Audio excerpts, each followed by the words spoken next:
CSK versus Gujarat. So ఏ team కి మీరు support చేస్తున్నారు? సిఎస్కే. ఎందుకని? ఎందుకంటే 5 times విన్నింగ్ ఛాంపియన్స్ కదా, సో ధోని ఒకడే ఆడితే బాగుంటది కదా, టీం మొత్తం కూడా బాగుంటది. అందుకే టీం మొత్తం ఆడుతున్నారు కాబట్టి గెలుస్తున్నారు వాళ్ళు.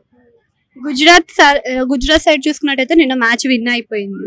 సో రెండు కూడా విన్ అయినవి, మరి టఫ్ టాస్కే కదా. అవునండి, కానీ సిఎస్కే 100% గెలుస్తుంది. మరి గుజరాత్ ఎందుకు వెళ్ళదు అనుకో? సిఎస్కే ఆల్రౌండర్స్, బ్యాట్స్మెన్స్, బౌలర్స్ అందరూ ఉన్నారు. 10 మంది బ్యాట్స్మెన్స్ ఉన్నారు, 10 మంది బౌలర్స్ ఉన్నారు. అంటే నేరా నేతృత్వంలో కోచింగ్ వీళ్ళ టీం కూడా బాగానే ఉంది కదా. బాగానే ఉంది, కానీ గెలిచే సిఎస్కే. అంటే ఏ విధంగా హోమ్ గ్రౌండ్ అనే లేకపోతే హోమ్ గ్రౌండ్ కాదండి. 11 players లో 9 players బ్యాటింగ్ ఆడతారు, బౌలింగ్ చేస్తారు. ఫీల్డింగ్ కూడా ఎక్సలెంట్ ఉంటుంది సిఎస్కే. సో ప్లేయర్స్కి వెళ్ళి 4 టీంలు పేరు చెప్పాలి. ఆర్సీబీ, ముంబై, చెన్నై, గుజరాత్. సో పోదురా. మీరు చెప్పిన 4 టీంలో ఫైనల్ విన్నర్ అంటే ఆర్సీబీ.